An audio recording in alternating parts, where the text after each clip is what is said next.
Bethlehem കുടുംബം. ഗിരീഷേടി പടത്തിലുള്ളൊരു പ്രത്യേകത എന്താ അറിയോ? ഇതിന് എടാ ഇതെന്താ പ്രശ്നം, അമിതാഭ് ബച്ചൻ ചെറിയ കുട്ടിയല്ലടാ, ഈ വലിയ പ്രായമുള്ള നായകന്മാരെ പറയുമ്പോ എന്തോ പോലെ. എടാ അമിതാഭ് നിമ്പോളിക്കൊക്കെ എത്ര ബൈജുവിന് പ്രായം പ്രായം? ഉണ്ടടാ. നമ്മളെ പ്രായമില്ലേ? 25 പ്രായമില്ലേ? 25, 26 വയസ്സില്ലേ?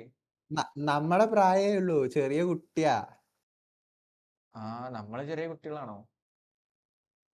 എടാ ഞാൻ അതല്ല ആലോചിക്കുന്നത്. ഇപ്പം അമിതാഭ് ബച്ചൻ സൂര്യയുടെ നായികയായിട്ടൊക്കെ അഭിനയിച്ചിട്ട് ഒട്ടും പോസ്റ്റർ ഒന്നും കാണുമ്പോൾ ഒരുമാതിരി സൂര്യയുടെ മോളുടെ പ്രായം പോലെയുണ്ട്. ഇപ്പൊ വിജയ് ഒക്കെ ചെയ്ത് പെർഫെക്റ്റ്. ആ കാര്യത്തിൽ വിജയനെ സമ്മതിക്കണം. അമിതാഭ് ബൈജു എന്നൊക്കെ പറഞ്ഞു കഴിഞ്ഞാൽ സൂര്യയുടെ മോളുടെ പ്രായമുള്ളൂ. അതായത് സൂര്യ സ്റ്റാർ ആയിട്ട് നിൽക്കുന്ന ആ ഒരു ടൈമില്, പീക്ക് ടൈമില് മമിതാ ബൈജു 5ാം ക്ലാസ്സിലോ 3ലോ 4ലോ പഠിക്കുന്നുണ്ടാവും. അത്രയും ചെറിയ കുട്ടിയാ മമിതാ ബൈജു.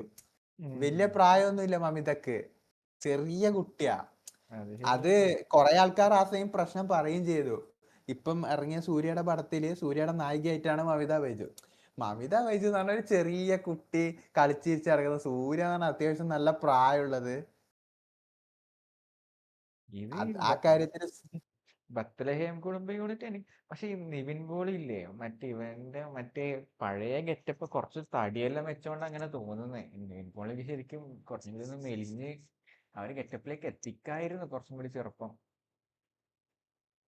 നിവിൻ പോളി ഇപ്പൊ തടിച്ചത് കൊണ്ട് വീണ്ടും കുറെ പ്രായം തോന്നിക്കുന്നുണ്ട്. ഉം.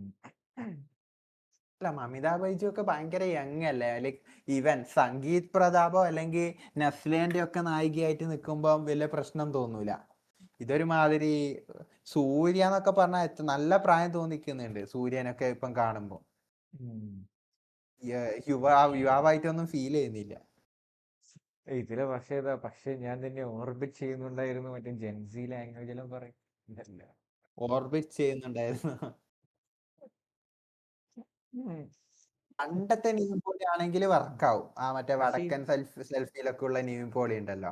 പക്ഷെ എനിക്ക് ഏറ്റവും ഇഷ്ടം വടക്കൻ സെൽഫിയിലെ നിവിൻ പോളിയാ. ഓ, ആ ഉമേഷ് ഒരു പറയും. സാധനം ഒന്നും എനിക്ക് കിട്ടൂല. നിവിൻ പോളിനെ കൊണ്ടും ചെയ്യാൻ പറ്റില്ല എന്ന് പറഞ്ഞ പോലെ. പക്ഷെ ട്രെയിലർ നീ ഖലീഫിനേക്കാളും ഈ ട്രെയിലറാ ഇഷ്ടപ്പെട്ടെ. ഏത്? ഖലീഫിനേക്കാളും ഇതാണ് ഇഷ്ടപ്പെട്ടേന്ന്. ബത്ലഹേം കുടുംബ ഇതാണ് യൂണിറ്റ്. ഇഷ്ടപ്പെടാൻ. ഇത് ഭയങ്കര സിമ്പിൾ ട്രെയിലർ അല്ലേ? ആ, എനിക്ക് ഖലീഫിനേക്കാളും സെറ്റൊരു ട്രെയിലർ ഇതില് മറ്റേ ഇതൊക്കെ ഉണ്ട്, MP3 കിങ് എന്നൊക്കെ പറഞ്ഞൊക്കെ ഭയങ്കര റിലേറ്റബിൾ ആയുള്ള സാധനങ്ങളായിരുന്നു. പണ്ട് ആഹാ. പാട്ട് ഡൗൺലോഡ് ചെയ്യുന്നതും അങ്ങനത്തെ കാര്യങ്ങളൊക്കെ കുറെ റിലേറ്റബിലിറ്റി വന്നു ഇതില്. മറ്റേ ഞാൻ പറഞ്ഞില്ലേ, ഓം ശാന്തി ഓശാനൊക്കെ പറഞ്ഞില്ലേ, ആ ഒരു ആഹാ. വൈബ്, അതുപോലത്തെ ഒക്കെ ഒരു വൈബ്. കാസറ്റ് MP3 ആയിട്ട് കൺവേർട്ട് ചെയ്യുക, എന്താ സംഭവം എനിക്ക് മനസ്സിലായില്ല. ഓൻ കാസറ്റ് MP3 ആയിട്ട് കൺവേർട്ട് ചെയ്യുന്ന ഇതാ പരിപാടി, ഹോബീസ് ആണെന്തോ പറഞ്ഞല്ലോ. അതങ്ങനെ പണ്ടത്തെ ഈ മലയാളം പാട്ടൊക്കെ കേസറ്റിലാണല്ലോ ഉണ്ടാവുക. ആഹാ. അപ്പൊ അത് MP3 ആക്കി. അപ്പൊ നമ്മള് കാസറ്റിലുള്ള സാധനം നെറ്റിലൂടെ ഡൗൺലോഡ് ചെയ്യാൻ കിട്ടൂലല്ലോ. ആഹാ. അപ്പൊ പണ്ട് കുറെ അല്ലെ ചില ആൾക്കാർ ഇങ്ങനെ കൺവേർട്ട് ചെയ്തിട്ട് ഇന്റർനെറ്റിൽ അപ്ലോഡ് ചെയ്യും, ഡൗൺലോഡ് ചെയ്യാൻ വേണ്ടിട്ട്. അതായത് ബേസിക്കലി പൈറസി എന്ന് വേണേൽ പറയാം പണ്ട്. സ്പോട്ടിഫൈ എല്ലാം വരുന്നതിന് മുന്നേ ആഹാ. അങ്ങനത്തെ ഒരു സംഭവം അത് ചെയ്തുകൊണ്ടിരുന്ന ആള്. പണ്ട് കുറെ ഉണ്ടായിരുന്നു. വൺ ഡയറക്ഷന്റെ പാട്ടൊക്കെ ഞാൻ എത്ര ഡൗൺലോഡ് ചെയ്ത് വെച്ചിട്ടുണ്ടായിരുന്നു. One direction, imagine dragons. എന്നിട്ട് USB-യിലാക്കിയിട്ട് കാറിലും ബസ്സിലൊക്കെ പോകുമ്പോൾ കേൾക്കാൻ വേണ്ടിയിട്ട്. അത് അല്ലല്ല, പക്ഷേ പണ്ട്. ലാപ്പിലും കമ്പ്യൂട്ടറിലും തന്നെ. ലൈക്ക് ഓ, അങ്ങനെ. പാട്ട് കേൾക്കാനായിട്ട്. പണ്ട് സ്പോട്ടിഫൈ ഇല്ലല്ലേ, സ്പോട്ടിഫൈ വരുന്നതിന് മുന്നേ. സ്പോട്ടിഫൈ ഈ അടുത്തല്ലേ പണ്ട് വന്നേ. ഇത് അതെ അതെ.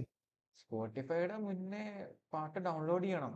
ഡൗൺലോഡ് ചെയ്തിട്ട് അല്ലെങ്കിൽ ഫോണില് മെമ്മറി കാർഡിലാക്കിയിട്ട് ഫോണിൽ ഇടണം, അല്ലെങ്കിൽ ഡൗൺലോഡ് ചെയ്ത് വെക്കണം, എന്നിട്ട് കേൾക്കണം. അങ്ങനെയാണ് പണ്ട്. അതെ, പണ്ട് അങ്ങനെ ചെയ്യണം. പക്ഷെ വേറൊരു ഓപ്ഷൻ, പണ്ട് MP3 നമുക്ക് മൊബൈൽ ഷോപ്പിലൊക്കെ പോയി കഴിഞ്ഞാൽ അവരുടെ അടുത്ത് ഒരു 100-200 പാട്ടുകളൊക്കെ ഉണ്ട്. അവര് 20 റുപ്യ 30 റുപ്യ എന്നുള്ള രീതിയിൽ ചാർജ് ചെയ്തിട്ട് പാട്ട് കേട്ടിട്ട് തരും. അവരും അങ്ങനെ ഇങ്ങനെ ഒരു തന്നെ പരിപാടി ഉണ്ടായിരുന്നു. ചെയ്യുന്നതെന്ന് അത് തന്നെ. ആ. അത് കടയിൽ പോകുന്നതിനകരം നമ്മൾ സ്വന്തമായിട്ട് ചെയ്യുന്നു, അത്രേ ഉള്ളൂ. ഉം. ഇതൊക്കെയല്ലേ ഇപ്പോഴത്തെ നിങ്ങളുടെ ഭാഷ. ഇതില് നിവിൻ പോളി പ്രായമുള്ള തന്തനെ പോലത്തെ ആരോ ആയിട്ട് തന്നെയാണെന്ന് തോന്നുന്നല്ലേ അഭിനയിക്കുന്നത്. യങ് ഒരുപാട് പ്രായം കുറച്ചിട്ട് കാണിക്കുന്നില്ലാന്ന് തോന്നുന്നു. ദിലീഷ് പോത്ത് എനിക്ക് തോന്നുന്നു ഗിരീഷ് ഏടിയും ഭാവന സ്റ്റുഡിയോസും ഒരു ഒരു കോംബോ ആയി മാറുന്നുണ്ട്. ലൈക്ക് അവരിങ്ങനത്തെ തന്നെ ഒരു പടങ്ങൾ എടുത്തെടുത്താ വരുന്നേന്ന് തോന്നുന്നു. ഫഹദ് ഫാസിൽ പ്രൊഡ്യൂസ് ചെയ്യുന്നു. ഫഹദ് ഫാസിലിന്റെയും ദിലീഷ് പോത്തന്റെയും പ്രൊഡക്ഷൻ ഹൗസ് അല്ലേ ഇത്? ഭാവന സ്റ്റുഡിയോസ്, അതെ. അതെ. പക്ഷെ ഫഹദ് ഫാസിൽ ഉണ്ടെങ്കിൽ ഫഹദ് ഫാസിൽ ആൻഡ് ഫ്രണ്ട്സ് എന്ന് എഴുതി കാണിക്കും. അതെന്താണെന്ന് അറിഞ്ഞൂടാ. എന്തെങ്കിലും ഉണ്ടാവുമായിരിക്കും.